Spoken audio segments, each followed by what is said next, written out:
Car సామాన్యుడికి అది ఒక స్టేటస్ సింబల్. కారు కొన్నాడంటే వాడు డబ్బున్నోడు అంటారు కదా. అదే సెలబ్రిటీస్ విషయానికి వస్తే ఒక కారే కాదు, వాళ్ళ గ్యారేజ్ లో లేటెస్ట్ గా వచ్చిన అన్ని కార్లు కూడా ఉంటాయి. కానీ కొందరికి కారు ఒకటే సరిపోదు, దానికి వచ్చే నెంబర్ ప్లేట్ కూడా అదృష్టంగా స్పెషల్ గా చెప్పుకోదగ్గదుగా ఉండాలనిపిస్తుంది. అసలు రోడ్డుపై ఆ కారు వచ్చిందంటే నెంబర్ ప్లేట్ ని చూస్తూ ఫిదా అయ్యేలా ఉండాలి. అలాంటి స్టైలిష్ ఆలోచనతో ఉన్న వారిలో ముందుగా గుర్తొచ్చేది ఎవరు అంటే మన నందమూరి బాలకృష్ణ. బాలయ్య బాబు పేరు వినగానే మనకు గుర్తొచ్చేది power, personality, dialogue delivery, political పంచులు అన్ని ఒకే ప్యాకేజ్ లో ఉన్న మాస్ లీడర్. ఇటీవల బాలయ్య ఒక కొత్త BMW కారును కొనుగోలు చేశారు. ఇప్పటి వరకు ఎన్నో కార్లు ఉన్నా ఈ కారుకి ప్రత్యేకత ఉంది. ఎందుకంటే దీనికి ఓన్లీ 1 నెంబర్ ఉన్న నెంబర్ ప్లేట్ కావాలి అనుకున్నారు. అది ఆయనకి లక్ కలిగించేదిగా, స్టైల్ కు తగ్గట్టుగా ఉండేదిగా. అదే నెంబర్ TZ09F0001. ఇదే నెంబర్ దక్కించుకోవాలంటే సరదాగా కాదు, సీరియస్ గా వేలంలో పాల్గొనాల్సి వచ్చింది.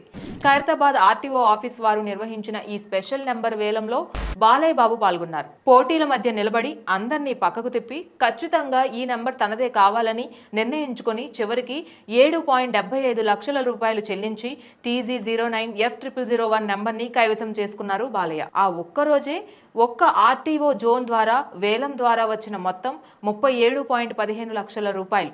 ఇది ఎంత పెద్ద మొత్తం అంటే సాధారణ రోజుల్లో వచ్చే మొత్తం కన్నా 3 ఇంతలు ఎక్కువ.